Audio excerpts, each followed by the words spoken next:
teman-teman, perkenalkan, aku Delutfi dari program studi D3 Perpustakaan dengan NIM 15211131339. Hari ini, kita akan menjelajahi sebuah kisah yang sangat menakjubkan tentang seorang pahlawan kesenian yang penuh semangat dan keberanian.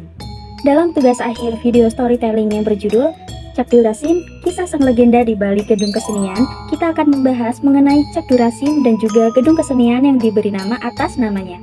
Video ini bertujuan untuk memberikan wawasan dan juga informasi kepada masyarakat luas mengenai Cak Durasim dan juga gedung keseniannya, sekaligus mempromosikan gedung kesenian Cak Durasim yang masih berdiri kokoh hingga saat ini.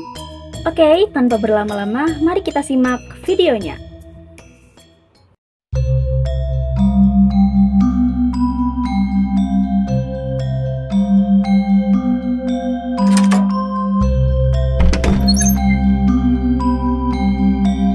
Durasim, kisah sang legenda di balik gedung kesenian.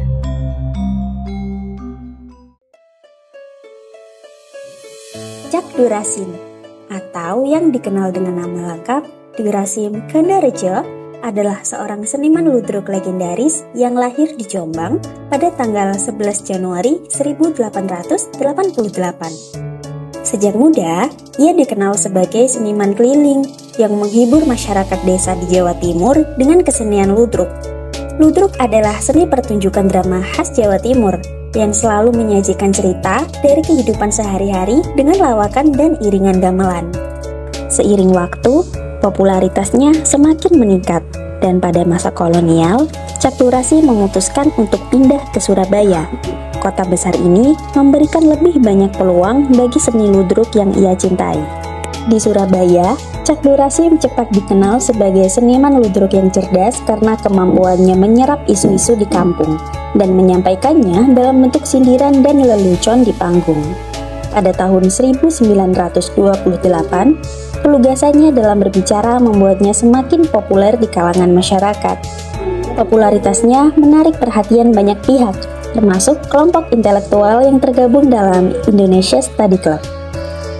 Cak Durasim, perkenalkan, saya Dr. Sutomo, perwakilan dari Indonesia Study Club, melihat potensi besar dalam ludruk Anda. Kami ingin bekerja sama untuk menyampaikan pesan-pesan sosial dan politik kepada masyarakat. Wah, nih dok, aku setuju. Ludruk bisa menjadi media yang kuat untuk menyuarakan keresahan rakyat dan mengkritik penjajahan. Benar, dengan dukungan kami, Anda bisa memperluas jangkauan ludruk dan membawa perubahan nyata. Atas dorongan dan diskusi dengan Dr. Sutomo, Cak Durasim merombak ciri khas dan penampilan kesenian ludruk. Pada tahun 1930, ia mendirikan sebuah grup ludruk baru yang dinamakan Ludruk Organization, atau sering dikenal sebagai Ludruk Durasim. Teman-teman semuanya, dengan dukungan dari Dr. Sutomo dan Indonesia Study Club, kita akan membawa ludruk ke tingkat yang lebih tinggi. Kita harus menyampaikan kritik sosial dan pesan-pesan perjuangan melalui seni ini. Ini kesempatan besar, Cak. Kita bisa memperluas jangkauan ludruk dan membawa perubahan nyata. Benar, kita bisa mulai dengan lakon-lakon yang lebih berani dan menyuarakan keresahan rakyat. Cak Durasim dan rekan-rekannya terus menampilkan ludruk dari panggung ke panggung, menyampaikan kritik sosial dan pesan-pesan perjuangan. Namun, popularitas dan pengaruh mereka membuat pemerintah kolonial Belanda mulai gelisah. Karena khawatir akan potensi politik ludruk yang dapat mempengaruhi massa, pemerintah kolonial berupaya menghentikan pertunjukan ludruk dengan melarang segala bentuk pertunjukan yang ramai di berbagai desa. Kita tidak bisa menyerah begitu saja. Meskipun kita tidak boleh tampil terang-terangan, bagaimana kalau kita tampil secara sembunyi-sembunyi? Tapi, bagaimana caranya, Cak? Pemerintah terus ngawasi kita. Bagaimana kalau mereka nangkep kita? Cak Durasim, jangan khawatir. Kami akan terus mendukungmu. Anda dan kelompok Anda dapat menggunakan Gedung Nasional Indonesia untuk pertunjukan ludruk Anda.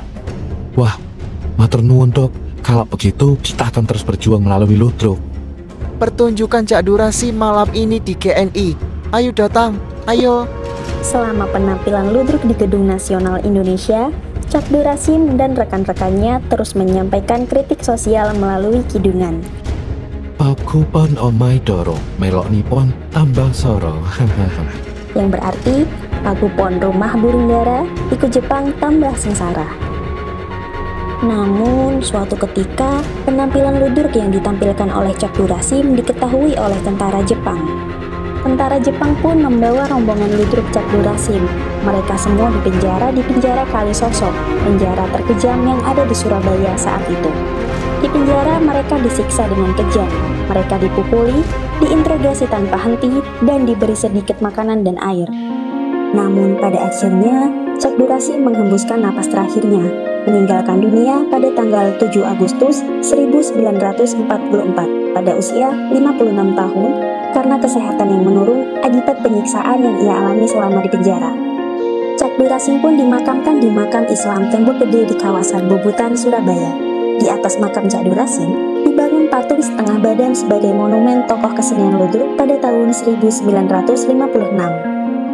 Warisannya tidak hanya dikenal dalam pemakaman, tetapi juga diabadikan melalui Gedung Kesenian Cak Durasim yang berlokasi di UPT Taman Budaya Jawa Timur. Gedung Kesenian Cak Durasim adalah sebuah pusat seni budaya yang didedikasikan untuk memperingati warisan seni ludruk dan perjuangan Cak Durasim.